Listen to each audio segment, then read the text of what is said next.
أعوذ بالله من الشيطان الرجيم. يا أيها الذين آمنوا إذا نودي للصلاة من يوم الجمعة فاسعوا إلى ذكر الله وذروا البيع ذلكم خير لكم إن كنتم تعلمون. فإذا قضيت الصلاة فانتشروا في الأرض وابتغوا من فضل الله واذكروا الله كثيرا لعلكم تفلحون. وإذا رأوا تجارة أو لهوا انفضوا إليها وتركوك قائما قل ما عند الله خير من اللهو ومن التجارة والله خير الرازقين. محترم بزرگوں، دوستوں اور دینی بھائیوں، ہمارے کچھ دوستوں نے جب آج صبح میں یہاں حاضر ہوا تو مجھے حکم دیا کہ اس وقت یہاں آپ حضرات سے کچھ عرض کرنا ہے. تو میں نے تو سوچا تھا کہ ملک کے موجودہ حالات اور ان حالات میں مسلمانوں کی ذمہ داریاں، اس پر میں کچھ عرض کروں گا. لیکن جب معلوم ہوا کہ یہ اصل میں درس قرآن کی مجلس ہوتی ہے اور حضرت مفتی صاحب دامت برکاتہم اللہ تعالی امت پر عافیت کے ساتھ تادیر ان کا سایہ قائم رکھے، تو ان کا درس ہوتا ہے، تو میں نے ادب کے خلاف سمجھا کہ جو وقت قرآن مجید کے درس کے لیے ہے اس وقت میں کسی اور موضوع پر آپ حضرات سے گفتگو کروں. لیکن قرآن تو کتاب ہدایت ہے اور زندگی کے تمام مسائل میں وہ ہماری رہنمائی کرتا ہے، اور ضمنی طور پر آج کی جو ضروری باتیں ہو سکتی ہیں، ہو سکتا ہے کہ وہ بھی آ جائیں. یہ سورہ جمعہ کا دوسرا رکوع ہے اور قرآن مجید کی ہر آیت اہم ہے،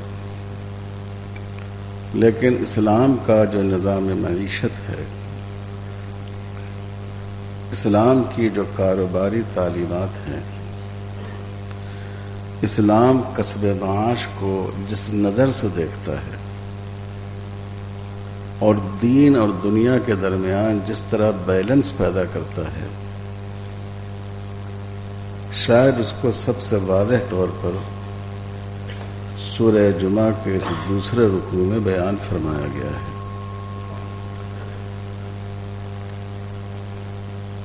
ایک زمانے میں مکے میں مالی اعتبار سے بہت مندی کی کیفیت تھی. اصل میں مکہ مکرمہ نہ زراعت کی جگہ تھی اور نہ اس زمانے میں کوئی صنعت تھی، بلکہ باہر سے مال جو آتا تھا اسی کی خرید و فروخت اور کاروبار پر اہل مکہ کی زندگی تھی. جو پھل ہیں وہ شام کی طرف سے آتے تھے اور جو غلے ہیں وہ یمن کی طرف سے آتے تھے. کھجوریں مدینے کی طرف سے آتی تھی اور کعبۃ اللہ کی برکت سے اور حضرت ابراہیم علیہ السلام کی دعا کے اثر سے ظاہری طور پر مکہ مکرمہ میں معاشی وسائل نہیں تھے، لیکن وہ اس علاقے کی بہت بڑی تجارتی منڈی تھا. حج میں بھی لوگ جمع ہوتے تھے اور اس کے علاوہ کئی میلے لگتے تھے، جیسے ذوالمجاز کا میلہ مشہور ہے. تو ان سب میں مکہ کی پیداوار نہ ہونے کے برابر ہوتی تھی، زیادہ تر باہر کی چیزیں ہوتی تھی. ہر چیز گویا ایکسپورٹ امپورٹ کی جاتی تھی. تو ایک زمانے میں ایسا ہوا کہ مکے میں باہر سے سامان آنے میں کافی دیر ہو گئی. جو تجارتی قافلے گزرتے تھے مال لے کر، کافی دنوں سے یہ قافلے نہیں گزرے تھے. تو ظاہر ہے کہ وہاں تنگی پیدا ہو گئی، لوگ پریشان تھے، بنیادی ضروریات کے لیے بھی پریشان ہو گئے تھے۔ اب آج دیکھیے بعض ملکوں پر اقوام متحدہ کی طرف سے پابندی لگا دی جاتی ہے تو لوگ کیسے پریشان ہو جاتے ہیں چھوٹی چھوٹی چیزوں کے لیے۔ تو لوگ بہت زیادہ تنگی کی حالت میں تھے۔ رسول اللہ صلی اللہ علیہ وسلم جمعہ کی نماز پڑھا رہے تھے، خطبہ دے رہے تھے جمعہ کا۔ اس درمیان تجارتی قافلہ آیا، شور مچ گیا۔ یہ مدینہ منورہ کی بات ہے، ہم نے مکہ کہہ دیا، مدینہ منورہ کی بات ہے۔ مدینہ ہی اصل میں شام اور یمن کے راستے میں پڑتا ہے۔ تو جو لوگ تھے وہ دوڑے قافلے کی طرف۔ تو اس موقع پر یہ سورت نازل ہوئی۔ اب یہ خیال نہ ہونا چاہیے کہ کیا صحابہ تجارتی قافلے کو دیکھ کر دوڑ گئے۔ قرآن کہتا ہے وَتَرَكُوكَ قَائِمًا، آپ کو انہوں نے چھوڑ دیا کھڑا ہوا، آپ خطبہ دے رہے ہیں۔ دیکھیے امت کی زندگی میں جتنے واقعات پیش آ سکتے ہیں، اچھے ہوں یا برے ہوں، ان کا حضور صلی اللہ علیہ وسلم کی سیرت میں پیش آنا ضروری تھا۔ اگر وہ پیش نہ آتے تو امت کے لیے اسوہ کیسے ہوتا؟ اب اس میں جن چیزوں کا پیش آنا حضور صلی اللہ علیہ وسلم کی شان کے خلاف نہیں تھا، وہ باتیں حضور کو پیش آئیں۔ جیسے نماز آپ نے پڑھائی اور بھول ہو گئی، آپ کو یاد نہیں رہا کہ ہم نے 3 رکعت پڑھی ہے یا 4 رکعت پڑھی ہے۔ ایسا بھی ہوا کہ قرآن مجید پڑھنے میں آپ بھول گئے، حالانکہ قرآن نازل ہوتا تھا آپ پر۔ کیونکہ بھول کا پیش آنا یہ حضور صلی اللہ علیہ وسلم کی شان کے خلاف نہیں تھا۔ نبی بھی انسان ہوتا ہے اور اس میں جو انسانی خصوصیات ہیں وہ اس میں پائی جاتی ہیں، اور جن چیزوں کا ہونا آپ کی شان کے خلاف تھا ان کو اللہ تعالیٰ نے صحابہ سے کرایا۔ اسی لیے ہم حضور صلی اللہ علیہ وسلم کے حیات میں دیکھتے ہیں شراب کی سزا بھی جاری کی گئی، زنا کی سزا بھی جاری کی گئی۔ اتنے مقدس اور برگزیدہ اصحاب تھے، امت میں ان سے بہتر لوگ تو پیدا نہیں ہو سکتے، برابر کے بھی نہیں پیدا ہو سکتے۔ لیکن چونکہ امت میں ان معاملات کو پیش آنا تھا، اس لیے اللہ تعالیٰ کی مشیت تھی کہ صحابہ سے ان کا ارتکاب ہو، اور ان کا ارتکاب بھی امت کے لیے نمونہ تھا۔ جو علماء ہیں وہ جانتے ہیں، حضور صلی اللہ علیہ وسلم کے زمانے میں ایک واقعہ پیش آیا برائی کا، تو ایسی توبہ کی انہوں نے کہ حضور صلی اللہ علیہ وسلم نے فرمایا کہ یہ توبہ اگر تمام اہل مدینہ پر تقسیم کر دی جاتی تو ان کے لیے کافی ہو جاتی۔ یعنی ہمیں سبق ملا کہ گناہ کا ہو جانا یہ بعید نہیں ہے، لیکن اگر تم سے گناہ ہو جائے تو تمہارا کیا رول ہو؟ ایسی توبہ ہو کہ جو توبہ اللہ کے دربار میں مقبول ہو جائے۔ تو اسی طرح ایک فطری چیز ہے، آدمی بھوکا ہو، پیاسا ہو، اور اچانک کھانے پینے کی چیز آ گئی ہو تو آدمی اس کے حاصل کرنے کے لیے بے چین ہوتا ہے، خطرہ ہوتا ہے کہیں دوسرے لوگ لے لیں اور ہم کو موقع نہیں ملے۔ اور یہ بات اس طرح کی آئندہ بھی پیش آنے والی تھی، تو اللہ تعالیٰ نے یہ کام صحابہ سے کرایا کہ صحابہ دوڑے اس قافلے کی طرف۔ حضور صلی اللہ علیہ وسلم کے پاس چند افراد رہ گئے۔ پھر قرآن مجید کی آیت حضور صلی اللہ علیہ وسلم پر نازل ہوئی، اور بڑی اہم اور مفید باتیں ہماری کاروباری زندگی کے لیے اس میں فرما دی گئی۔ پہلی بات تو یہ فرمائی یا ایھا الذین آمنوا اذا نودی للصلاۃ من یوم الجمعۃ فاسعوا الی ذکر اللہ وذروا البیع ذالکم خیر لکم ان کنتم تعلمون، اے ایمان والو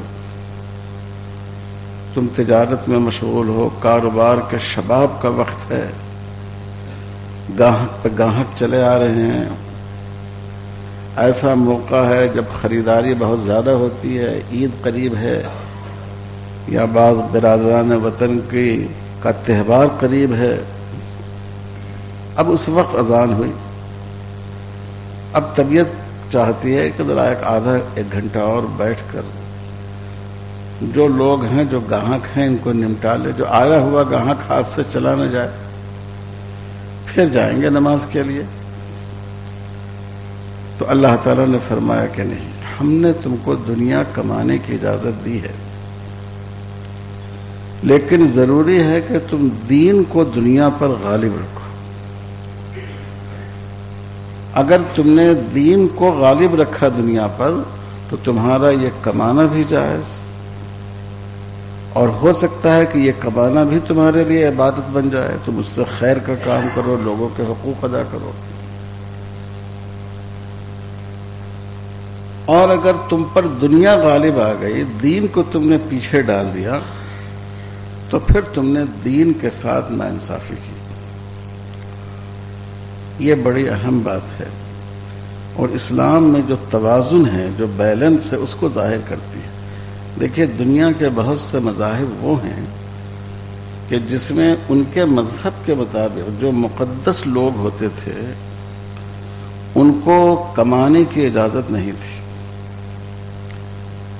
ہمارے عیسائی بھائی ہیں، ان کے ہاں پوپ کو، پادری کو تجارت کرنے، کاروبار کرنے کی اجازت نہیں تھی۔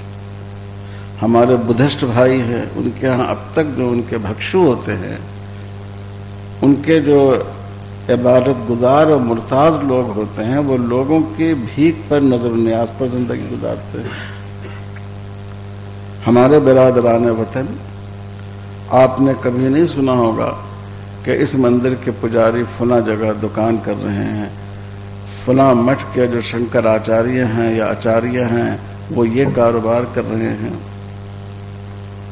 ان کے ہاں یہ تصور ہے کہ جو مذہبی لوگ ہیں ان کو نظر و نیاز پر، لوگوں کے عطیے پر زندگی بسر کرنی ہے۔ یعنی انہوں نے یہ سمجھا کہ تقویٰ کے لیے، اللہ کی نزدیکی کے لیے دنیا کو چھوڑنا ضروری ہے۔ اللہ تعالیٰ کے ہزاروں رحمتیں ہوں جناب محمد رسول اللہ صلی اللہ علیہ وسلم پر کہ حضور کے ذریعے ہمیں ایک ایسا دین ملا جس میں دنیا کو قائم رکھتے ہوئے دین پر قائم رکھنے کی گنجائش رکھی گئی کہ تجارت کرو، کاروبار کرو، کماؤ، دوسروں پر بوجھ نہ بنو، تمہارا ہاتھ لینے والا ہاتھ نہ ہو، تمہارا ہاتھ دینے والا ہاتھ ہو، لیکن جب دین کا کوئی تقاضا آ جائے تو تم اس کو مقدم رکھو۔ اذان ہو جائے تم نماز پڑھنے کے لیے جاؤ، اور کوئی دین کا تقاضا آ جائے تم دین کو مقدم رکھو۔ آپ کا بچہ اسکول میں پڑھ رہا ہے، ٹیچر یہ کہتے ہیں کہ بھائی ان کو آپ روزہ مت رکھوائیے، ایگزام بالکل قریب ہے، ان کو تیاری کرنا ہے، اچھے مارکس لانے ہیں، تو یہ کسی مسلمان کی شان نہیں ہے کہ وہ اچھے نمبر کی لالچ میں اپنے بچوں سے جن پر روزہ فرض ہے ان کو کہے کہ تم روزہ توڑ دو۔ آج کل یہ مسئلہ بھی لوگ پوچھتے ہیں، یہ جائز نہیں ہے۔ ویسے تو ہم لوگوں کا ایمان ہے کہ روزے کی برکت سے انشاءاللہ اور بہتر طور پر وہ پڑھ سکے گا، لیکن اس سے ہٹ کر بھی ہم کہتے ہیں کہ یہ ہمارے دین کی ذمہ داری ہے، یہ ایک مسلمان ہونے کے حیثیت سے ہمارا فریضہ ہے کہ ہم دین کو دنیا پر غالب رکھیں۔ گھر میں شادی ہو رہی ہے، اب گھر کے لوگوں کی خواہش ہے کہ خوب اس کو احتشام کے ساتھ شادی ہو، گانا ہو اور بجانا ہو اور روشنی ہو اور لائٹنگ ہو، 1000 آدمی کو دعوت دی جائے، کھانے میں اتنی قسمیں ہوں کہ اگر آدمی سب کو کھائے تو اس کا پیٹ خراب ہو جائے، لوگوں کی یہ خواہش ہے۔ لیکن آپ کو ایک عالم نے سنایا کہ ان اعظم النکاح برکہ ایسرہ مؤونہ، جس نکاح میں جتنا کم خرچ ہوتا ہے اس میں اتنی زیادہ برکت ہوتی ہے۔ تو اب دین کو غالب رکھنا ہے کہ نہیں، ہم حضور کی پسند کی شادی کریں گے، ہم بیٹے کی، بیٹی کی، داماد کی اور خاندان کے لوگوں کی، دوستوں کی پسند کی شادی ہم نہیں کریں گے، ہم اللہ کے رسول صلی اللہ علیہ وسلم کی پسند کی شادی کریں گے۔ یہ ایک اصول معلوم ہو گیا۔ آپ نے پڑھا، تعلیم حاصل کی، بہت سے بچے جو کامرس وغیرہ سے اپنی تعلیم مکمل کرتے ہیں، بعد میں یہ مسئلہ آتا ہے کہ صاحب ہم کو فلاں کمپنی میں بھی جاب مل رہی ہے لیکن اس کی سیلری کم ہوگی، وہ گورنمنٹ جاب نہیں ہوگی، پرائیویٹ جاب ہوگی، اور فلاں بینک سے بھی جاب مل رہی ہے، اس میں ہماری سیلری بھی زیادہ ہوگی اور زندگی بھر ملازمت کا اطمینان بھی ہوگا، تو کیا ہم بینک کی ملازمت کر سکتے؟ یہاں ایک مومن کے ایمان کا تقاضا یہ ہے کہ وہ سیلری پر نظر نہ رکھے، تنخواہ پر نظر نہ رکھے، وہ اللہ اور اللہ کے رسول کے حکم کو سامنے رکھے کہ حضور صلی اللہ علیہ وسلم نے ارشاد فرمایا کہ سود کے لعن اللہ آکلہ و موکلہ وکاتبہ وشاہدیہ، کہ سود کے کھانے والے پر، سود کے دینے والے پر، سودی کاروبار کو لکھنے والے پر، جس میں اس کا حساب و کتاب بھی شامل ہے، اس پر گواہ بننے والے پر، ان سب پر اللہ کی لعنت ہے۔ تو یہاں آپ اس کم تنخواہ والی جو جاب آپ کو آ رہی ہے آپ اس کو قبول کر لیجیے اللہ پر بھروسہ کر کے۔ تو اگرچہ ذکر اس میں تجارت کا ہے لیکن اس میں اللہ تعالیٰ نے ایک اصول بتا دیا، جہاں بھی کمائی کا معاملہ ہو، جہاں بھی مال کے حاصل ہونے یا خرچ ہونے کا معاملہ ہو، تو اصول یہ ہونا چاہیے کہ اگر دین کا اور دنیا کا ٹکراؤ ہو، اللہ تعالیٰ کے حکم کا اور اپنی خواہش کا ٹکراؤ ہو، رسول اللہ صلی اللہ علیہ وسلم کی ارشادات کا اور سماج کے رواجات اور مفادات کا ٹکراؤ ہو، تو وہاں اللہ اور اللہ کے رسول صلی اللہ علیہ وسلم کے حکم کو غالب رکھا جائے۔ تو اس لیے یہ ایک بہت اہم آیت ہے، اور اللہ تعالیٰ نے یہ بھی ارشاد فرمایا کہ اگر تم جانتے ہو، سمجھتے ہو، یعنی یہ سمجھ کی بات ہے کہ اصل رازق نہ بینک ہے اور نہ کوئی کمپنی، اصل رازق تو اللہ تعالیٰ کی ذات ہے۔ اگر تم سمجھداری سے کام لو تو تم سمجھ سکتے ہو کہ جو روزی دینے والا ہے، اگر اس کو ہم راضی کر لیں گے تو روزی کے 1000 دروازے کھل جائیں گے، اور کسی اور کو راضی کرنے کے لیے اگر ہم اس کو ناراض کر لیں گے تو روزی حاصل بھی ہوگی تو اس میں برکت نہیں ہوگی۔ تو یہ قرآن نے بہت اہم اصول ہم لوگوں کو بتایا کہ، اور یہ بھی کہہ دیا ذالکم خیر لکم ان کنتم تعلمون۔ بظاہر تو تم کو لگ رہا ہے کہ ہمارا اس میں نقصان ہے، لیکن اگر تم واقعی سمجھدار ہو اور معاملے کی گہرائی تک پہنچنے کی صلاحیت رکھتے ہو تو ذالکم خیر لکم، یہ جو اصول ہم نے بتایا ہے یہ تمہارے لیے زیادہ بہتر ہے۔ تو ایک بات تو اس سے یہ معلوم ہوئی۔ آگے اللہ تعالیٰ نے ارشاد فرمایا فَإِذَا قُضِيَتِ الصَّلَاةُ فَانتَشِرُوا فِي الْأَرْضِ وَابْتَغُوا مِنْ فَضْلِ اللَّهِ وَاذْكُرُوا اللَّهَ كَثِيرًا لَعَلَّكُمْ تُفْلِحُونَ۔ جب نماز ہو جائے زمین میں پھیل جاؤ، اللہ تعالیٰ کی دی ہوئی روزی کو تلاش کرو، اور یاد رکھو کہ اس وقت بھی اللہ تعالیٰ کو خوب یاد رکھو۔ اور پھر اخیر میں اللہ تعالیٰ نے فرمایا لعلکم تفلحون، تاکہ تم کامیابی حاصل کرو، کامیاب رہو۔ دیکھیے یہ اسلام کا بیلنس ہے. قرآن نے یہ نہیں کہا کہ جب تم جمعہ کی نماز پڑھ لو تو یہ بہت برکت والا دن ہے. آخر دن میں ایک ایسی ساعت آتی ہے جس میں دعا قبول ہوتی ہے، اس لیے آج کوئی کاروبار مت کرو، مسجد ہی میں تم بیٹھ کر تلاوت، تسبیح اور نفل نمازوں میں مشغول رہو. یہ اللہ تعالیٰ نے نہیں کہا. کتنا توازن ہے اسلام کی تعلیم میں. فَإِذَا قُضِيَتِ الصَّلَاةُ فَانتَشِرُوا فِي الْأَرْضِ. جب نماز پڑھ لو پھر اپنے کاروبار میں لگ جاؤ، بازار میں پھیل جاؤ. جیسے نماز پڑھنے کا حکم اللہ تعالیٰ کا ہے، ویسے ہی کاروبار کو جاری رکھنے کا حکم بھی اللہ تعالیٰ کا ہے. اور اس کو صحابہ نے برتا. جتنے بڑے بڑے صحابہ ہیں، حضرت ابو ہریرہ رضی اللہ تعالیٰ عنہ سے صحابہ میں سب سے زیادہ حدیثیں منقول ہیں. 5000 سے زیادہ حدیثیں منقول ہیں. لوگوں نے ان سے پوچھا کہ آپ تو حضور کی صحبت میں بہت آخر میں آئے. وہ بہت اخیر میں غزوہ خیبر کے وقت انہوں نے وہ تشریف لائے تھے حضور کی خدمت میں. بہت تھوڑا عرصہ ان کو حضور کے ساتھ ملا. تو لوگوں نے کہا کہ آپ کو اتنا کم عرصہ ملا اور حدیثیں اتنی ساری آپ روایت کرتے ہیں. تو حضرت ابو ہریرہ رضی اللہ تعالی عنہ نے فرمایا کہ دیکھو،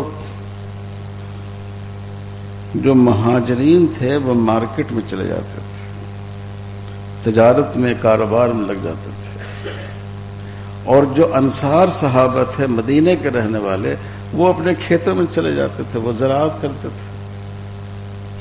لیکن ابو ہریرہ ہر وقت حضور صلی اللہ علیہ وسلم کے قدموں میں پڑا رہتا تھا کہ کوئی بات آپ کی چھوٹنے نہیں پائے. تو معلوم یہ ہوا کہ عام طور پر جو صحابہ تھے بے روزگار نہیں تھے. صحابہ کاروبار کرتے تھے.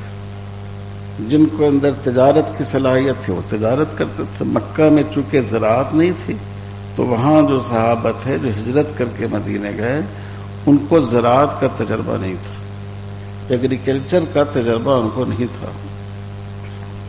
اور جو مدینے کے لوگ تھے تو وہاں کا ذریعہ معاش ہی زراعت تھا.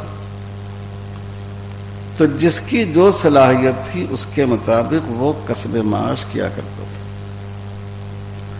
آدمی کا بیکار پڑے رہنا بہت سی جگہ ایک عیب یہ بھی ہے کہ بعض مسلمان نوجوان اگر ان کی خواہش کے مطابق جاب نہیں مل رہی ہے گھر پر پڑے رہتے، اپنے لیے بھی بوجھ، اپنے ماں باپ کے لیے بھی بوجھ، اور اپنے بیوی بچوں کے لیے بھی پریشانی کا سبب.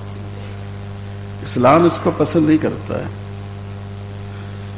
اللہ تعالیٰ نے جب قوت دی ہے، صلاحیت دی ہے، تو محنت کر کے آدمی کو روزگار حاصل کرنا چاہیے، کمانا چاہیے.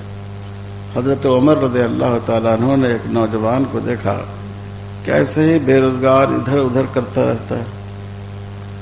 اس کو کوڑے سے مارا. کہا تم کوئی کام دھام کیوں نہیں کرتے ہو، کمائی کیوں نہیں کرتے ہو؟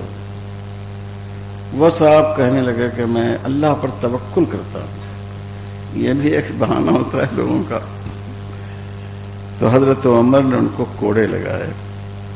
کہا توکل کا مطلب کیا یہ ہے کہ تم گھر میں بیٹھے رہو اور تمہارے گھر میں سونے کی بارش ہو جائے؟ تم محنت کرو، کمانے کی کوشش کرو، پھر اللہ تعالیٰ جو دے دے اس پر راضی رہو. اللہ نے زیادہ دیا تب بھی اللہ کا شکر ادا کیا، اللہ کی طرف سے کم روزی مقدر ہوئی تب بھی اس پر راضی رہو. یہ توکل ہے. یہ توکل نہیں ہے کہ کام وام چھوڑ کر اپنے گھر پر بیٹھے رہو. تو دیکھیے قرآن نے امر کا صیغہ، علماء موجود ہیں، آپ پوچھ لیجئے کہ یہ کسی چیز کے واجب اور لازم ہونے کو بتاتا ہے اصل میں، کہ جب نماز ہو جائے تو پھر بیٹھے نہ رہو بلکہ تم رزق کی تلاش میں نکل جاؤ، اس کے لیے کوشش کرو. یہ ہمارے نوجوانوں کو اس پر دھیان دینا چاہیے. گورنمنٹ کی بہت سے ایسی جاب آتی ہے جس کے لیے کوئی ڈگری مطلوب نہیں ہوتی اور جو بہت اہم ہے، لیکن جو مسلمان نوجوان ہیں وہ جاتے ہی نہیں، بے روزگار رہتے ہیں، گھر پہ پڑے ہوئے ہیں، لیکن وہ اس کام کو کرنے کو تیار نہیں ہوتے ہیں، جاتے نہیں ہیں۔ اس کا نتیجہ یہ ہے کہ فوج میں، پولیس میں، انٹیلیجنس کے شعبے میں مسلمانوں کی نمائندگی نہیں ہے، حالانکہ یہ شعبے بہت اہم ہیں، کسی قوم کی حفاظت کے لیے، تحفظ کے لیے بہت اہم شعبے ہیں۔ اس وقت بھی آپ کو معلوم ہوگا کچھ لوگ احتجاج بھی کر رہے ہیں، لیکن گورنمنٹ نے ایک اسکیم نکالی ہے، آپ کو اس سے اختلاف ہو یا اختلاف ہو الگ بات ہے، اتفاق ہو یا اختلاف ہو، لیکن ایک ایسی اسکیم ہے جس سے ہمارے مسلمان نوجوان فائدہ اٹھا سکتے ہیں اور یہ ان کے مستقبل کے لیے بہت مفید ہو سکتا ہے۔ کوشش کرنی چاہیے۔ بہت سی جگہ ٹیچر کی وہ خالی ہوتی ہے سیٹیں، گورنمنٹ کی طرف سے اعلان آتا ہے، لیکن افسوس کی بات یہ ہے کہ مسلمان اس میں بہت کم جاتے ہیں۔ تو ایک تو ہمارے ہاں لوگ تعلیم کی طرف توجہ کم ہے، اور پھر اس کے بعد جو مواقع پیدا ہوتے ہیں اس کے لیے جیسی کوشش کرنی چاہیے کوشش نہیں کرتے۔ تو یہ بھی اللہ تعالیٰ کا حکم ہے، فَإِذَا قُضِيَتِ الصَّلَاةُ فَانتَشِرُوا فِي الْأَرْضِ۔ اللہ تعالیٰ نے کہا زمین میں پھیل جاؤ۔ اس میں تمام ملازمتیں اور جاب آ گئی، اس میں تجارت بھی موجود ہے، اس میں ملازمتیں بھی موجود ہیں کہ آدمی کو اس کے لیے کوشش کرنا چاہیے۔ رسول اللہ صلی اللہ علیہ وسلم نے ارشاد فرمایا کسب الحلال فریضۃ بعد الفریضہ، حلال روزی کا حاصل کرنا، کمانا، اس کے لیے محنت کرنا فرض نماز کے بعد سب سے بڑا فریضہ ہے، کیونکہ بہت سے دینی فرائض متعلق ہیں کمانے سے۔ اگر آپ کمائیں گے نہیں تو ماں باپ کی خدمت کیسے کریں گے، بیوی بچوں کی پرورش کیسے کریں گے، دینی کاموں میں آپ مدد کیسے کریں گے، کیسے آپ زکوٰۃ دینے والے بنیں گے، کیسے آپ حج کرنے والے بنیں گے۔ تو دین کے بھی بہت سے کام وہ ہیں کہ جو پیسوں سے متعلق ہیں، اس لیے اگر آدمی اچھی نیت سے پیسہ کمائے، جاب حاصل کرنے کی کوشش کرے، تجارت کرے، کاروبار کرے، بزنس کرے، تو اس میں کوئی برائی نہیں ہے، بلکہ یہ ثواب کا کام ہے، یہ بھی ایک طرح کی عبادت ہے۔ اور ایک مرض ہم لوگوں میں اور بھی ہو گیا، آج کل دنیا میں ہر کام ہر آدمی کرنے کو تیار ہوتا ہے۔ وہ ہمارے ایک استاد تھے رحمت اللہ علیہ، وہ کہا کرتے تھے کہ لوگ سمجھتے ہیں کہ یہ لوہار کا پیشہ اور یہ چمار کا پیشہ، کہتے تم لوگ غور کرو کہ آج دنیا کا سب سے بڑا چمار باٹا ہے اور سب سے بڑا لوہار ٹاٹا ہے۔ وہ سمجھانے کے لیے کہتے تھے۔ تو یہ زمانہ ہنر کا زمانہ ہے، اور صحابہ نے ہر طرح کے کام کیے ہیں، فقہاء نے، علماء نے، ہم لوگ کتابوں میں پڑھتے ہیں، کوئی کمہار کا کام کرتے تھے، برتن بناتے تھے، کوئی حلوائی کا کام کرتے تھے، کوئی لوہار کا کام کرتے تھے، مختلف کوئی درزی کا کام کرتے تھے۔ انہوں نے اس کو عیب نہیں سمجھا۔ بغیر محنت کے کمانے کی کوشش کرنا، حرام طریقے پر کمانا، یہ عیب ہے۔ حلال طریقے پر محنت کر کے کمانا، اس میں کوئی برائی نہیں۔ کئی بچے ایسے ہیں جو میڈیکل تعلیم کے لیے یہاں سے برطانیہ جاتے ہیں، امریکہ جاتے ہیں، آپ ان سے پوچھئے وہ کیا کام کرتے ہیں وہاں، چونکہ وہاں ایسا نہیں ہے کہ آپ نے چند دواؤں کے نام جان لیا اور آپ کو علاج کرنے کا لائسنس دے دیا جائے۔ وہ پڑھتے بھی ہیں، سپر مارکیٹ میں کام کرتے ہیں، ہوٹلوں میں میز کو پوچھنے کا کام کرتے ہیں، لوگوں کو کھانا سپلائی کرنے کا کام کرتے ہیں۔ یونیورسٹی میں پڑھا، جاتے جاتے 2 گھنٹہ 3 گھنٹہ یہ کام کر لیا، اس سے اپنی ضروریات کو پوری کرتے ہیں۔ یہ کوئی بری بات تھوڑی، یہ بہت اچھی بات ہے۔ لیکن ہم لوگوں کا ہندوستان میں ایسا مزاج ہو گیا کہ ہم اپنے ملک میں اس کام کے کرنے کو بہت ہی اپنے لیے حقارت کا کام سمجھتے ہیں۔ رسول اللہ صلی اللہ علیہ وسلم کی خدمت میں ایک صحابی آئے، مسافہ کیا، تو آپ نے دیکھا کہ ان کے ہاتھ بہت کھردرے ہیں، موٹے ہیں ہاتھ۔ تو آپ نے پوچھا کہ یہ تمہارے ہاتھ اتنے کھردرے کیوں ہیں؟ تو عرض کیا، اللہ کے رسول، میں مزدور آدمی ہوں، محنت مزدوری کرتا ہوں، موٹے جھوٹے کام کرتا ہوں، اسی لیے یہ ہاتھ میرے سخت ہو گئے، ہتھیلیاں سخت ہو گئی۔ تو حضور صلی اللہ علیہ وسلم نے ان کے ہاتھوں کو بوسہ دیا۔ شاید آپ نے اس واقعے کے علاوہ کسی کے ہاتھ کو بوسہ دیا تو کوئی کام برا نہیں ہے اگر وہ شرعاً جائز ہو اور اس سے آدمی اپنی ضرورت کو پوری کر سکتا، اور جو قومیں اس پر عمل کرتی ہیں وہ باعزت قوم بن کر رہتی ہیں۔ میں آپ کو مثال دوں گا سکھ حضرات کی۔ ہم نے آج تک اپنی زندگی میں کوئی سکھ بھکاری نہیں دیکھا۔ پنجاب کا بھی میرا سفر ہوا، ان کو بھیک مانگتے ہوئے نہیں دیکھا۔ موٹا سے موٹا، مشکل سے مشکل کام کرتے ہیں لیکن بھیک نہیں مانگتے ہیں۔ لیکن آپ یہاں کا حال میں نہیں کہہ سکتا، لیکن اکثر شہروں میں جو بھیک مانگنے والے مرد عورت ہوتے ہیں اس میں زیادہ تر مسلمان ہوتے ہیں۔ اخبار میں تجزیہ آ چکا ہے۔ بھیک مانگنا شرم کی بات ہے، مزدوری کرنا شرم کی بات نہیں ہے۔ یہ ہم کو اپنے قوم کا مزاج بنانا چاہیے۔ تو اللہ تعالیٰ نے اس کی ترغیب دی، اور حضور صلی اللہ علیہ وسلم کا عمل دیکھیے۔ جیسے آپ نے مدینہ منورہ میں مسجد نبوی کی بنیاد رکھی، اور جہاں ہم لوگ جاتے ہیں اور جہاں جانا ظاہر ہے کہ ہر مسلمان کے دل کی آرزو ہوتی ہے، وہی حضور صلی اللہ علیہ وسلم نے مدینہ مارکیٹ کی بھی بنیاد رکھی، جو مسجد نبوی میں جو قبلہ کی سمت میں جو سامنے آج کل وہ ایک عمارت بنی ہوئی ہے، وہی جگہ ہے کہ جس کی حضور صلی اللہ علیہ وسلم نے بنیاد رکھی تھی۔ جب آپ مدینہ تشریف لے گئے تو وہاں تجارت میں یہودی چھائے ہوئے تھے، اور خاص کر یہودیوں میں جو ایک قبیلہ تھا بنو قینقاع کا، ان کے قلعے سے باہر بازار لگتا تھا، وہی مال اترتا تھا، وہی سے لوگ مال لے کر آتے تھے۔ ایک بار وہاں ایک مسلمان عورت کی توہین ہوئی، حضور صلی اللہ علیہ وسلم کو اس کی اطلاع ملی، ظاہر ہے آپ کو بہت رنج ہوا، لیکن حضور صلی اللہ علیہ وسلم نے احتجاج اور نعرے لگاتے، صحابہ کو کہتے جاؤ نعرے لگاتے ہوئے احتجاج کرو، یہ نہیں فرمایا آپ نے بنو قینقاع کے مقابلے میں سوق المدینہ کی بنیاد رکھی، اور پھر صحابہ کو ترغیب دی کہ تم لوگ اپنا مال اس مارکیٹ میں اتارا کرو،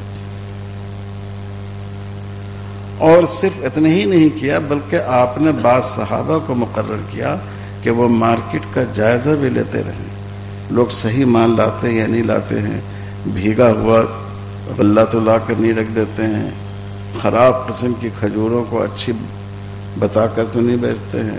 حضرت عمر رضی اللہ تعالیٰ عنہ کو بھی اس پر متعین فرمایا،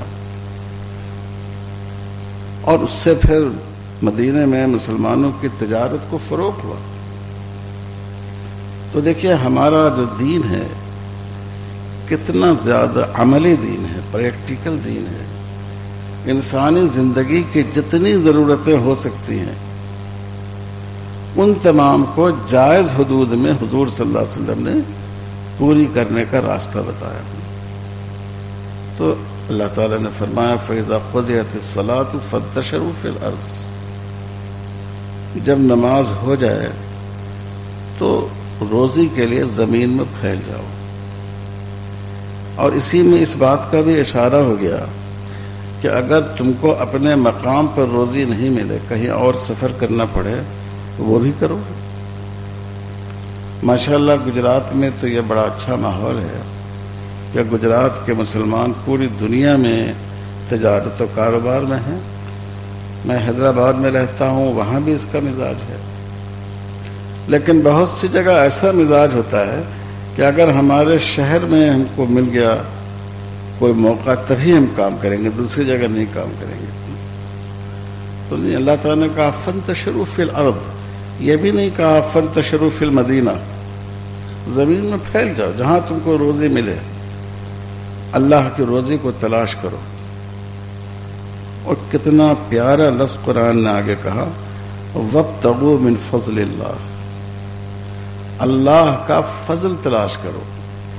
آپ جانتے ہی ہیں فضل اچھی چیز کو کہتے ہیں، فضیلت والی چیز کو کہتے ہیں. یہاں اللہ تعالیٰ نے روزی کو اپنے فضل سے تعبیر کیا ہے.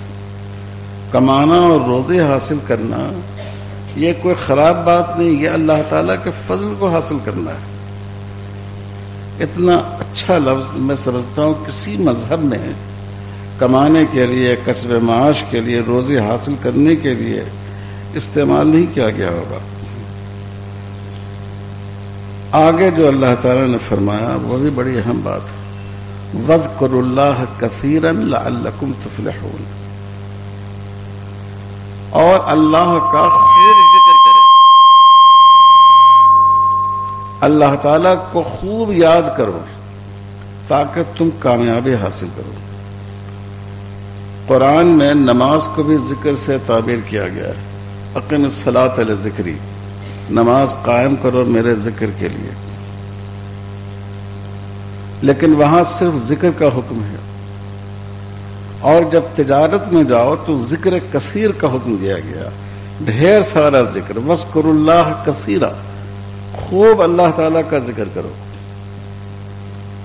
تو بھائی ذکر کی اصل جگہ تو نماز ہے نا.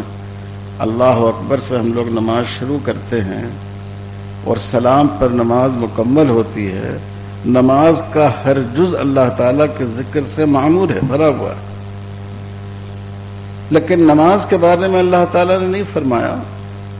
کسب معاش کے بارے میں فرمایا کہ فاذکروا اللہ کثیرا، جب تم جاؤ تجارت کے لیے اللہ تعالیٰ کو خوب یاد کرنا. یہ بڑی اہم بات ہے. آدمی کے تقوی اور دینداری کا امتحان عبادت میں نہیں ہوتا ہے، معاملات میں ہوتا ہے. حضرت تھانوی رحمۃ اللہ علیہ فرمایا کرتے تھے کہ اس زمانے کا تقوی معاملات میں چھپا ہوا ہے. تو آپ نماز پڑھنے جائیں گے تو ظاہر وہاں اللہ ہی کا ذکر کریں گے، اور کیا کریں گے. لیکن جب آدمی معاملات اور کاروبار میں جاتا ہے تو شیطان اور نفس انسان کو کھینچتا رہتا ہے. جھوٹ بول کر 2 پیسے زیادہ کما لو، دھوکہ دے کر عیب کو چھپا لو. یہ دوا ایکسپائر ہو گئی ہے، یہ گاہک تو بیچارہ بالکل دیہاتی ہے، اس کو کیا خبر ہے، اس کے ہاتھ اپنا مال بیچ دو. بعض تاجر سے تو اگر کہیے کہ بھائی اگر قیمت انہوں نے بتائی کہ 50 روپے ہے اور ان سے کہا کہ بھائی 5 روپے کم کر دو، تو وہ کہتے ہیں نہیں ہم نے 50 ہی میں لیا ہے.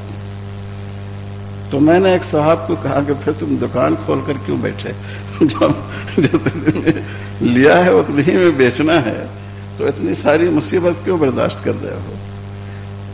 جھوٹ بولنے کی عادت ہو گئی. لوگ سمجھتے ہیں کہ معاملات میں، کاروبار میں جھوٹ بولنے میں کوئی حرج نہیں ہے. تو خیال ہوتا ہے کہ شاید اسی لیے اللہ تعالیٰ نے کہا وَاذْكُرُوا اللَّهَ كَثِيرًا. دیکھو یہ ایسا موقع ہے جس میں اللہ کو خوب یاد رکھنے کی ضرورت ہے. یہاں تمہارا قدم ڈگمگا سکتا ہے، یہاں شیطان تم کو بہکا سکتا ہے، یہاں نفس تم کو صحیح راستے سے ہٹا سکتا ہے. یہاں اپنے آپ کو شریعت کے حکم پر قائم رکھو. نماز تو حضور کی سنت ہی میں پڑھو گے، لیکن کاروبار میں ایسا نہ ہو کہ حلال کے ساتھ حرام شامل ہو جائے. تو ایک اصول تو یہ معلوم ہوا کہ جب دین اور دنیا کا ٹکراؤ ہو تو دین کو ترجیح دی جائے. دوسری بات یہ معلوم ہوئی کہ جائز طریقے پر دنیا کا حاصل کرنا بری بات نہیں ہے، بہتر بات ہے، قرآن نے اس کی ترغیب دی. اور تیسری بات یہ معلوم ہوئی کہ معاملات اور کاروبار میں خاص کر اس کا خیال رکھنا چاہیے کہ ہمارا عمل شریعت کے خلاف نہ ہو۔ پھر آگے اللہ تعالیٰ نے صحابہ کا ذکر فرمایا، وَإِذَا رَأَوْا تِجَارَةً أَوْ لَهْوًا انفَضُّوا إِلَيْهَا وَتَرَكُوكَ قَائِمًا قُلْ مَا عِندَ اللَّهِ خَيْرٌ مِنَ اللَّهْوِ وَمِنَ التِّجَارَةِ۔ اللہ تعالیٰ واللہ خیر الرازقین، صحابہ کے بارے میں فرمایا کہ یہ جب تجارت دیکھتے ہیں اور انہوں نے دیکھا کوئی لہو و لعب کی چیز آ گئی، تماشے کی چیز آ گئی، اس کا بھی قرآن نے ضمنی طور پر ذکر کر دیا تو ادھر دوڑ پڑے اور آپ کو کھڑا ہوا چھوڑ دیا۔ حالانکہ ان کو سمجھنا چاہیے کہ یہ تجارت ان کو روزی نہیں دے گی، اللہ روزی دیں گے، واللہ خیر الرازقین۔ اب دیکھو یہ قرآن مجید کی حقانیت کی دلیل ہے۔ کیوں قرآن کی حقانیت کی دلیل؟ اس میں صحابہ کی تعریف نہیں کی گئی ہے، اس میں صحابہ پر تنقید کی گئی ہے، ان کی کوتاہی کی طرف اشارہ کیا گیا ہے۔ اگر قرآن مجید محفوظ کتاب نہیں ہوتی تو صحابہ نے اس آیت کو نکال دیا ہوتا کہ بھائی یہ تو قیامت تک ہماری یہ کمی لوگوں کے سامنے آ جائے گی۔ لیکن کئی آیتیں قرآن میں ایسی موجود ہیں جس میں صحابہ کی کوتاہی کی طرف اشارہ کیا گیا، بعض میں خود رسول اللہ صلی اللہ علیہ وسلم کی کوتاہی کی طرف اشارہ کیا گیا۔ ان آیات کا قرآن مجید میں موجود رہنا یہ خود اس کتاب کی حقانیت کی دلیل ہے، یہ خود اس بات کی دلیل ہے کہ یہ کتاب محفوظ ہے، اس میں کوئی ہیر پھیر نہیں ہوئی ہے۔ تو یہ جو رکوع ہے سورہ جمعہ کا دوسرا رکوع، ہر تاجر کو گہرائی کے ساتھ اس کا مطالعہ کرنا چاہیے۔ یہ قرآن مجید میں نے اس صورت میں، اس رکوع میں بنیادی اصول کو سمجھایا ہے کہ پیسے کمانے کے سلسلے میں، دولت حاصل کرنے کے سلسلے میں، اس کے خرچ کرنے کے سلسلے میں ایک مسلمان کا کیا مزاج ہونا چاہیے، اس کا کیا طرز عمل ہونا چاہیے۔ اللہ تعالی ہم سب کو توفیق عطا فرمائے۔ میں بہت شکر گزار ہوں کہ آپ سب حضرات نے توجہ کے ساتھ ان معروضات کو سنا، اور شاید کہیں وقت بھی زیادہ ہو گیا ہو تو اللہ تعالیٰ آپ حضرات کو جزائے خیر عطا فرمائے۔ درود شریف پڑھ لیجیے، دعا کر لیجیے۔ اللہم صلی علی محمد وعلی آلہ وصحبہ وسلم۔ ربنا ظلمنا انفسنا وان لم تغفر لنا وترحمنا لنكونن من الخاسرين۔ اللهم اكفنا بحلالك عن حرامك واغننا بفضلك عمن سواك۔ اللهم نسألك العافية في الدين والدنيا والآخرة۔ اے اللہ ہم سب کے گناہوں کو معاف فرما دیجیے۔ اے اللہ اتنا حلال عطا فرمائیے کہ ہم حرام سے بچ جائیں۔ اے اللہ عزت والی، برکت والی، حلال اور کشادہ روزی عطا فرمائیے۔ اے اللہ حرام اور گناہ کی چیزوں کی طرف سے طبیعت کو پھیر دیجیے اور اس سے بچنے کو آسان فرما دیجیے۔ اے اللہ جو رزق آپ نے مقدر فرمائی ہے اس میں برکت عطا فرمائیے، اس پر قناعت کا جذبہ عطا فرمائیے، حرص سے، لالچ سے، سود سے، جوئے سے، ہر قسم کی برائیوں سے اے اللہ ہم سب کی حفاظت فرمائیے۔ جو بیمار ہیں ان کو صحت عطا فرمائیے، جو بے روزگار ہیں اللہ ان کو باعزت روزی عطا فرمائیے۔ اے اللہ اس ملک میں اسلام کی اور مسلمانوں کی حفاظت فرمائیے، برادران وطن کے دلوں میں اسلام کی اور مسلمانوں کی محبت پیدا فرما دیجیے۔ ربنا تقبل منا انک انت السمیع العلیم، وصلی اللہ علی خیر خلقہ محمد وعلی آلہ وصحبہ اجمعین، والحمد للہ رب العالمین۔